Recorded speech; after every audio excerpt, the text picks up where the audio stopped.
Hello mga kaprobinsya, it's a quiet afternoon after lunch here in the Philippines. So I want to shout out, say hi to all our followers, sa mga ating mga subscribers. So magandang hapon sa inyo lahat. Good afternoon, good morning, good evening, whatever part of the world kung nasaan naman po kayo. So, siyempre, sa lahat ng ating mga friends outside, out there, wala, outside the house. Anyway, it's not a busy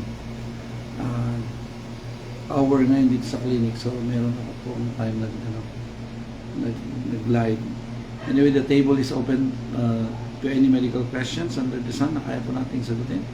Once again, ito ang inyong probinsyanong doktor. Siyempre, yung mga hindi pa naka-subscribe sa ating YouTube, which is AlexMD23, subscribe na po kayo. And then sa ating Facebook page, Alexander Oltan MD. Pakishare din po sa inyong mga friends, mga hindi pa nakaka-follow. Shout out sa Madam Jamaica E. Chavez. Magandang hapon dito sa Pilipinas, dito sa Laguna. Then yung mga OFW dyan, shout out po sa lahat ng ating OFW, any part of the world. Shout out Miss Nicole Castor from Bicol. Itong dalawang po ito, yung mga Bicolana po.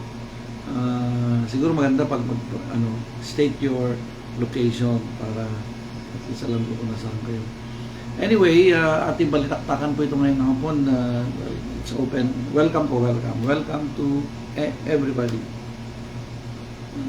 Any questions, pwede po kayong magtanong. Share na rin po, syempre. Share. Parang malat ako.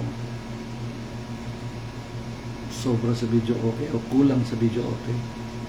Share nyo lang po ito ating live. It's a quiet and cool afternoon, normal afternoon here in the Philippines, ordinary afternoon. So tayo po yung magbalitaktakan, kwentuhan, any medical issues. Gusto ko lang po i-emphasize na here in the Philippines now, medyo uso ngayon, season ng may skin disease, yung mga skin rashes na tinatawag, yung mga lumalabas, lalo na sa mga actually, wala nang pinipili po eh. Bata o matanda, walang pinipili. Kasi I've been seeing every day children, kids, or adult, may mga skin issues po kasi. Hindi, wag kita sa shout out Mr. J.M. Almarines. Almarines family from Platero and Binyan. And of course, yung mga friends nyo dyan sa Manila. Shout out din siyempre sa ating mga young YouTubers, vloggers here in the Philippines. Yes. So, keep it up. Keep it up. Anyway, may kaakibat din po kasing lagnat, sakit sa katawan o kasukasuhan yung mga pagkakaroon ng skin rashes na ganyan sa ngayon, maybe because of the climate change. Pero stay hygienic, hydrated. So, just drink more fluid. Medyo iwasan nyo lang po yung mga citrus. That's the basic thing, na iwasan nyo yung citrus fruits. Not exactly, alam nyo yung old tradition, yung mga chicken or hippo. No, it's not. You can eat everything. Bawas-bawasan ang citrus fruits. Shout out Mr. Irvin's Biag. Irvin's Biag. Saan kayo, sir? Pakishare nyo na lang po itong ating live.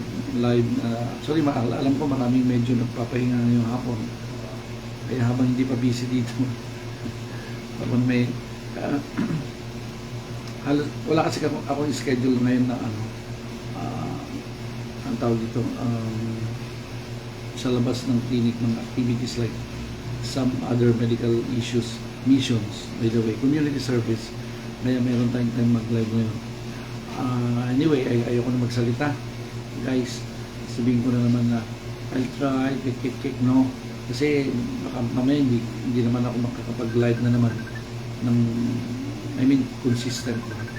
But anyway, don't worry, nandito lang na ako ang inyong probinsyanong doktor. Namamalat ako mukhang kulang sa video, okay ito. So you can ask anything like, or pwede kayong mag-DM sa akin kung may mga issues kayo, pwede nyo na gusto nyo itanong na ayaw nyo open sa social media. Anyway, direct DM na lang, direct message na lang po kayo. Yung mga friends nyo po, yung mga kamag-anak na hindi pa nakaka-follow dito sa aking page, Alexander Otan MD lang naman. So, is i-follow, and then any part of the Philippines, kung saan province po kayo, or outside the Philippines, still, of course, pwede pa rin naman namin kayo ma-accommodate. So, kumusta po kayo lahat? Kayong mga ating mga viewers niyan, followers niyan, sa house, everything. Huwag lang kalilimutang yung mga basic health things that you should do in everyday life natin. Maybe itong ating live, pwede kayo maghanda ng mga questions para anytime na mag-pop na naman itong ating live, at least naka-ready na po yung mga questions nyo. Meron akong ewan ko kung totoo, sana naman hindi, itong big one na sinasabi nila. Tapos kahapon nag-pinat-pop na naman na akala mo totoo. Well, anyway, kung yes pre, naka-live tayo. Naka-live? Success. Ay ko, hindi kami napagluto ng umaga. Wala nang gas. Ngayon, pinalig ko. Binuksan ko yung tangke. Binuksan ko yung gas. Utang na may laman pa. Bakit hindi nasindihan? Ewan ko lang din Siyempre. Ay hindi. Ano pala yung ganun? May problema pala. Baka hindi lang nila Basta madaling salita. O gumana na. May gas pa sila. Yan na, tayo ko, buhay, Ngayon, may gas ba? Good. Kala ko So cancel. Pero wala po, nakabili ako. hindi na lang na dito. Ba hindi? Nasa ang dami naman pangasin. So, ibig sabihin, 2 tangke ng luto. So tayo na. Bibili tayo. Tayo na. Okay. Anyway, iyan ang ating ating super ever friend. Hindi ako nakaluto ng pambaon ni Nicky. Parang Kulang na lang sabihin. Test nga. Hindi niya alam pang 911. Yan ating mga friends sa kaliwa, kanan, harap, likod, mga kapitbahay. Yan ang mga they are willing to support. Yan ang mga friends sa hirap at ginawa. Anyway,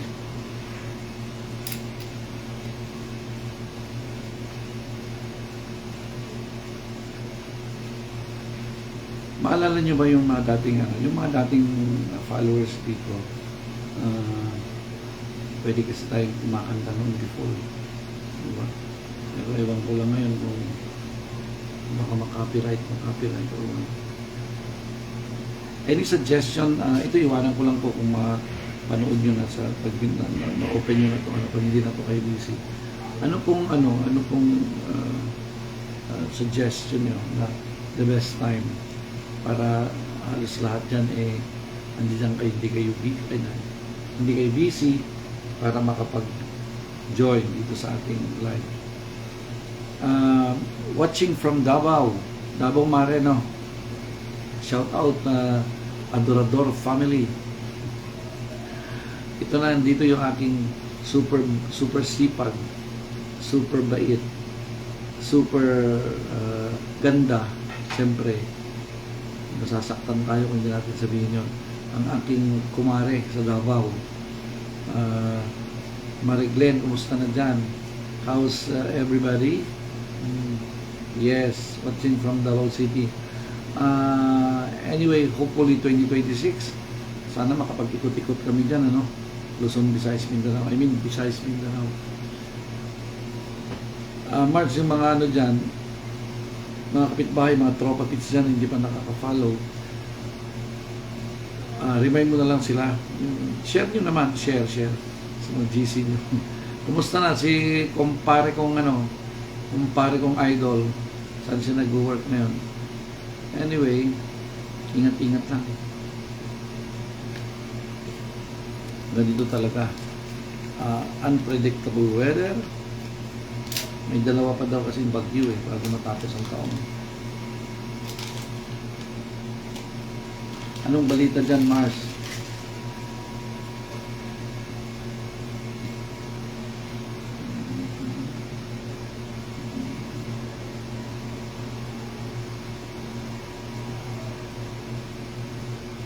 Sana yung pwede tayong pwede tayong magpapanta ulit. Ayun ako. Dito nga po yung mga pasyente dito ngayon. Natutuwa ako kasi siyempre mga pasyente natin may mga iba't ibang trabaho, iba't ibang business. Sagana nga ako dito, Mars, ngayon ng ng Kinilaw kasi marami dito seafoods vendors dito sa Santa Rosa. Isang order mo na lang, parang Grab na yan. Kung gusto mong tuna, gusto mong tanigi, solve na yan. Kaya wala, hindi. Ang hirap mag-diet.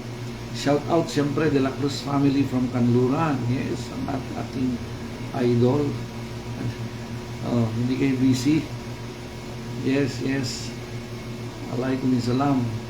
Ang aking Kuya Rep De La Cruz. Shout out siyempre De La Cruz family. So, yung mga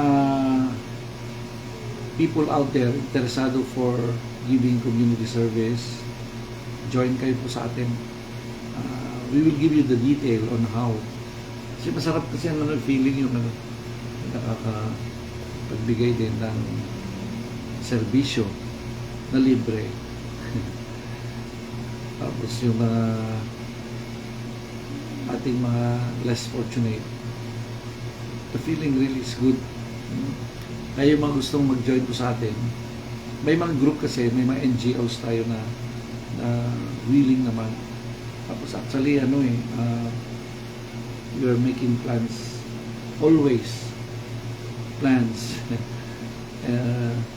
ang tawag dito, yearly scheduling para sa ating mga outreach program na tinatawag.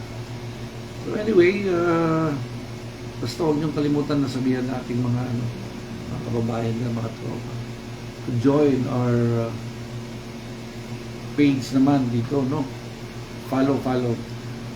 Good afternoon, madam. Shout out, Ma'am Evelyn Garcia. Kasi it's a quiet, sleepy afternoon.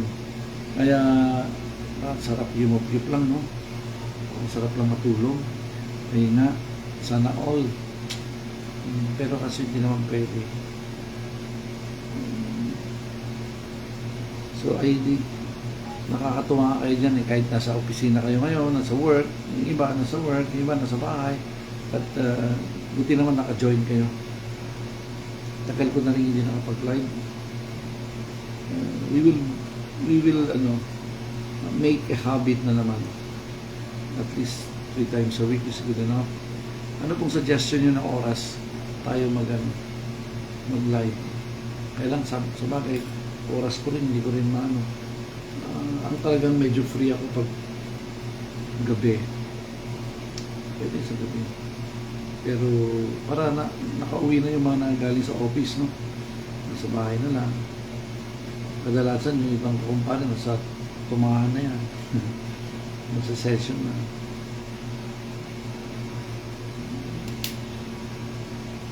Now, big one.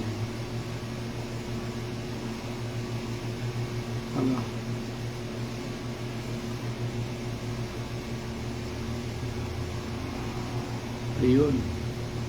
Kasi, tinitingnan ko kasi yung yung mga, alam mo na, kailan nakakatakot. Tinitingnan ko lang kasi dito ang punteriya sa Batang Laguna din.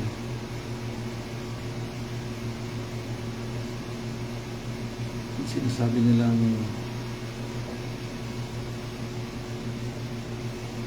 fault line.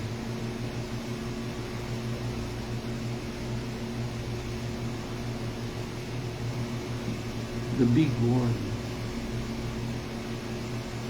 Medyo ingat lang kayo mga probinsya.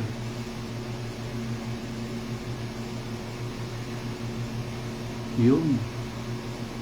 Anyway, people, just to remind you lang naman na next time na magla-live po tayo, because we're talking all about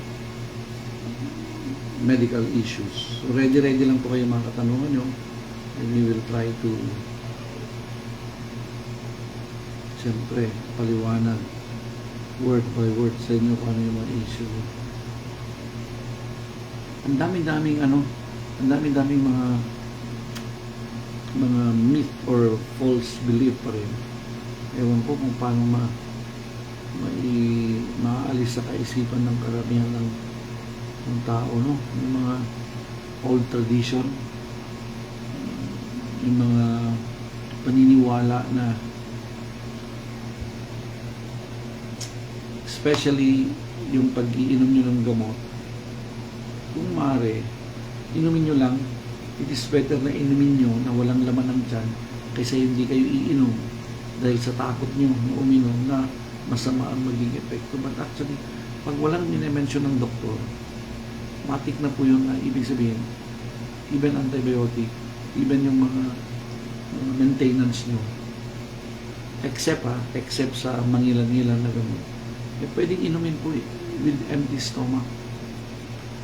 Lalo na yung mga antibiotic, mula nung bata ako hanggang ngayon. Yung mga next generation ngayon, yung mga millennials, yung mga Gen Z, ganun pa rin ang nasa isip nila na dapat level up na rin. Kaso, kailan may naman ng tiyan bago uminom ng antibiotic? No. You can safely take your medicine, even antibiotic, even without food, especially if you're in a hurry. You can take it. Okay po? So, ano ba yun nandito kanina? Sabi ni ate na bawal. Ito. Hindi daw kumakain si nanay ng sitaw kasi sinabihan daw siya na masama ang sitaw. Masama ang sitaw sa anemia niya. Diyos ko Lord, saan naman tayo na? Sabi ko, sino pong nagsabi, doktor? Hindi daw po. Ba't kayo naniniwala? Get nyo na? Kaya, yung pag-take nyo ng gamot, kahit po walang laman ng tiyan, kahit walang laman ng safe po yan. Safe. So, better take your medicine even with empty stomach kaysa hindi, kaysa mag-skip kayo. Okay, mga kaprobinsya? Okay, pasaway para hindi kayo mamartilyo. Tagal kasi yung order kong martilyo para sa mga hindi nakikinig sa cellphone. Anyway, taking medicine as long as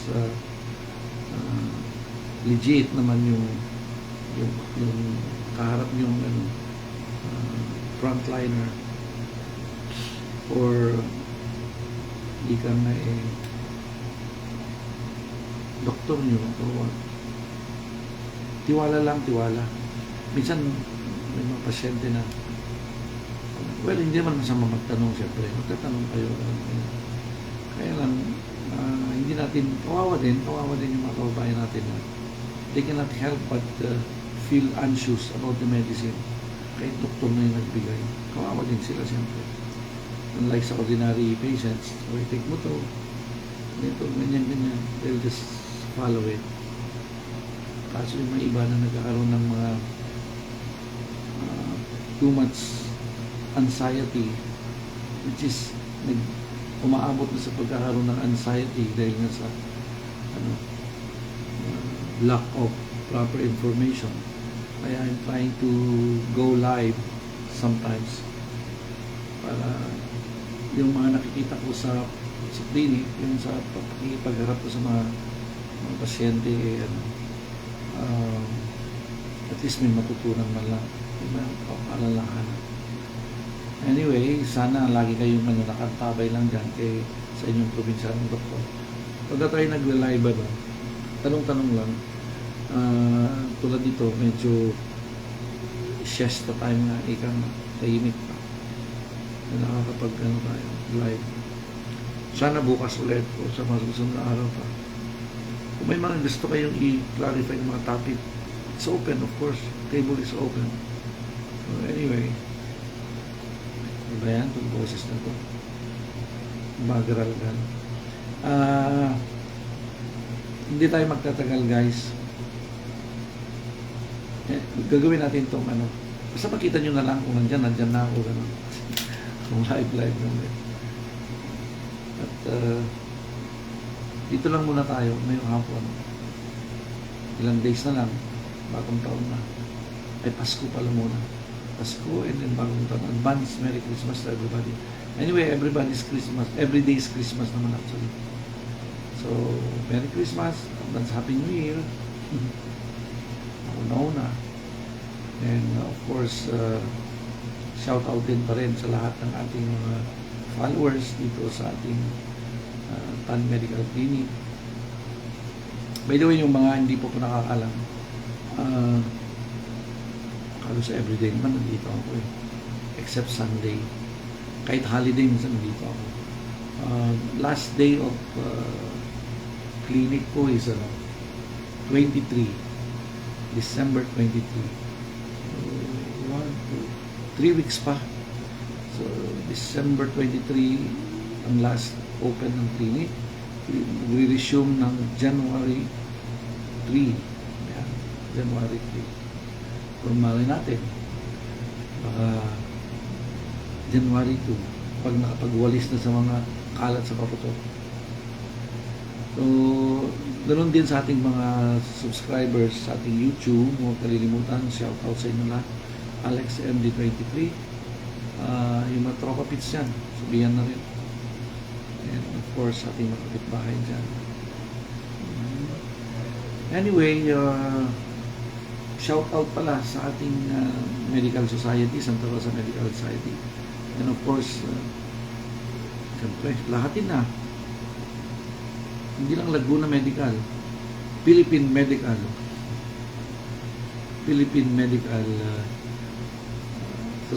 Association. Yan. Ating mga Eagles Brotherhood, Calabarzon, buong Laguna siyempre. And throughout the Philippines, ang Eagles Brotherhood, it's one of the active in giving community service sa ating mga Tres the Best group. And ating mga friends din sa PMP. Marami kasi tayong friends sa PMP. Shout out po sa inyong lahat. Siyempre, of course, DepEd, no? Dami nating mga presenteng mga teachers, mga ma'am, sir. Huwag kayo pasaway. Diyos ko, alam niyo kung sino kayo. Sa bagay, sa totoo lang. Super busy kayo. Super stress ang mga teachers. Hindi ko kaya yan. Hindi ko kaya. Ayan o, tatatlong piraso na lang libro ko sa likod eh. May ibabato ko pa yan. Ewan ko yung tolerance ko kasi sa mga hindi ko rin niya talaga hindi ko rin niya magturo. But saludo ako sa inyong mga taga-DepEd, mga masisipag, matyagang mga teacher, si ma'am, si sir. Ingat lang para hindi kayo magkasakit. Alam niyo ba yung dapat try to learn how to manage stress by making it as libangan na lang. Kaya naman natin yun. Libangan nyo na lang yung mga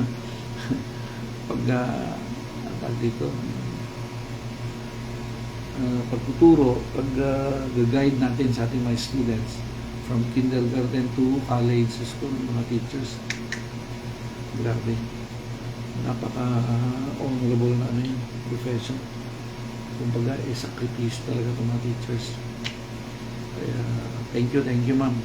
Sir, kasi kung hindi sa inyo, hindi namin inabot naman ng ganito, no? Baka this time, hindi ako nagsasermon dito kasi kung hindi dahil sa inyo, mga babait na sisipag. Stricto, siyempre, pero nasabukan ko din kayo mapalo, no? Pero, elementary lang naman. Saway din eh, kasi minsan, sasalita ng teacher, sasalita ka rin, magkwentuhan. Yeah. Pero those were the days, saka those are the old tradition style of teaching. Iba na ngayon. So, mas okay na. Okay siguro sa way, pero siyempre, yung load at saka yung effort, yung mga responsibility ng mga teachers, hindi pa rin yan. Mukhang hindi pa yan nababawasan. Mukhang nadadagdagan pa yata. Anyway, ingat-ingat lang po kayo, madam, sir. So, thank you for keep on supporting my program also. Yung may hindi nakakalam po ng schedule ng clinic, everyday naman po yan except Sundays, 9 a.m. to 7. Pwede naman po, walang appointment. Alam nyo naman everybody's welcome. Lalo na yung, alam nyo na, medyo masama talagang pakiramdam. Minsan nga may pinapahiga na kami dito dahil hindi naman talaga nakadesign itong natin, maliit na clinic na reception. Wala tayong magawa kung ipahigain kasi kailan mahiga yung pasyente. Dito naman sila nahingi ng tulong. Siyempre, alam namang ipagtataboy kung punta kayo sa mga emergency. No? Hindi naman pwedeng gano'n. Napakawalang naman. Basta, hindi pwedeng ganun. Hindi pa pwedeng ganun sa probinsya ng doktor. I cannot do that. Gawin ko lang yung kaya ko. So, maraming salamat naman po sa inyong pag-uunawa sa inyong probinsya ng doktor. Kahit ganito lang ako, pero ganito na talaga. Joke lang. Well, anyway, time is up, I guess. So, dadatingan na namin mga pasyente. This is it, guys. Thank you for joining, and see you around. As the saying goes, just keep smiling, stay happy, at saka siyempre, bawal sumimangot. Bye!